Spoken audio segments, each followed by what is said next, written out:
बिस्मिल्लाहिर्रहमानिर्रहीम। इंसानी तारीख के आगाज़ से लेकर मक्का के मुक़द्दस दिल तक एक रोशन डोर है जो सदियों पर फैले तमाम अंबिया अलैहिस्सलाम को आपस में जोड़ती है। खाना काबा सिर्फ पत्थरों की एक इमारत नहीं, बल्कि ये आदम अलैहिस्सलाम, इब्राहीम अलैहिस्सलाम और मोहम्मद सल्लल्लाहु अलैहि वसल्लम की मुश्तरका कहानी है। ये इस ज़ुबानी मकसद की अलामत है जो ज़मीन की बुनियादों में लिख दिया गया। जब अल्लाह ताला ने हज़रत आदम अलैहिस्सलाम को पैदा फरमाया तो वो सिर्फ पहले इंसान ही नहीं थे बल्कि नबी भी थे। अल्लाह ने इन्हें ज़मीन पर सबसे पहली इबादतगाह की जगह दिखाई, वही जगह जो आज मक्का में खाना काबा के नाम से जानी जाती है। सादा पत्थरों से बनी ये इबादतगाह सिर्फ एक अल्लाह की बंदगी के लिए मखसूस थी। वक्त गुज़रता गया। हज़रत नूह अलैहिस्सलाम के दौर में आने वाले अजीम तूफ़ान के बाद खाना काबा ज़मीन में छुप गया। इसका मकाम नज़रों से ओझल हो गया, लेकिन अल्लाह के इल्म में महफूज रहा। नस्लें बदलती रहीं, यहाँ तक कि अल्लाह ने हज़रत इब्राहीम अलैहिस्सलाम को एक बंजर वादी मक्का की तरफ जाने का हुक्म दिया। इनके साथ उनके नन्हे बेटे हज़रत इस्माईल अलैहिस्सलाम थे। सख्त धूप में बाप और बेटे ने दोबारा इस मुकद्दस घर की बुनियादें उठाई। पत्थर रखते हुए इनकी ज़ुबान पर एक ही दुआ थी, ऐ हमारे रब, हमसे ये कबूल फरमा, बेशक तू सुनने वाला, जानने वाला है। ये सिर्फ तामीर नहीं थी, बल्कि अल्लाह से किया गया वादा दोबारा जिंदा हो रहा था। सदियों बाद लोग इस पैगाम से दूर होते गए। मक्का में बुत परस्ती फैल गई। खाना काबा के गिर्द पत्थर और लकड़ी के सैकड़ों बुत रख दिए गए, लेकिन इन सब के बावजूद काबा अपनी जगह कायम रहा, इंतज़ार में कि एक दिन इसका असली मकसद फिर से रोशन हो। फिर हज़रत ईसा अलैहिस्सलाम आए। बग़ैर बाप के पैदा होना अल्लाह की कुदरत की निशानी था। उन्होंने भी तौहीद का पैगाम दिया, मगर मुखालफत हुई। इनके दुश्मनों ने साजिश की, लेकिन अल्लाह ने उन्हें बचा लिया और वो आसमान की तरफ उठा लिए गए। लोग समझते रहे कि वो सूली चढ़ गए, मगर हकीकत अल्लाह ही जानता है। यूं तमाम अंबिया अलैहिस्सलाम एक ही जंजीर की कड़ियाँ थे। हज़रत इसहाक अलैहिस्सलाम की नस्ल से मूसा अलैहिस्सलाम, दाऊद अलैहिस्सलाम, सुलेमान अलैहिस्सलाम और ईसा अलैहिस्सलाम आए, और हज़रत इस्माईल अलैहिस्सलाम की नस्ल से अरबों में आखिरी नबी मोहम्मद सल्लल्लाहु अलैहि वसल्लम तशरीफ़ लाए।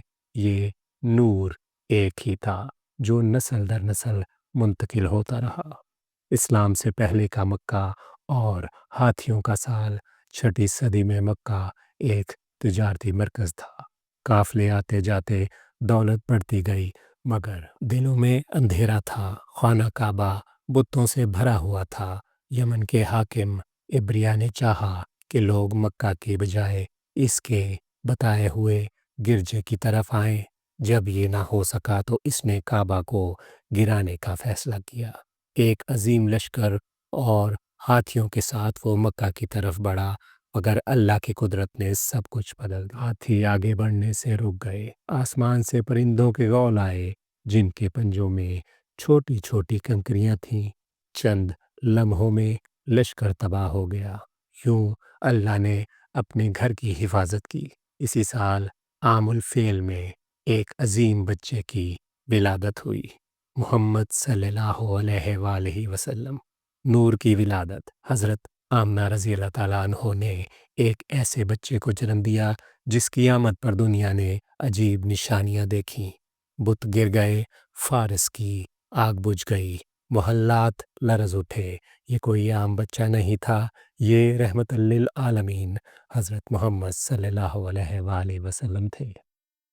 यहूदी उलमा बरसों से एक नबी के मुंतज़िर थे, मगर वो बनी इसराइल में तलाश करते रहे। वो ये न समझ सके कि आखिरी नबी हज़रत इस्माईल अलैहिस्सलाम की नस्ल में अरबों में पैदा होंगे। सहरा की बरकत और हलीमा रज़ी अल्लाह ताला अन्हो। अरब रवायात के मुताबिक नुज़ायदा बच्चों को देहात भेजा जाता था।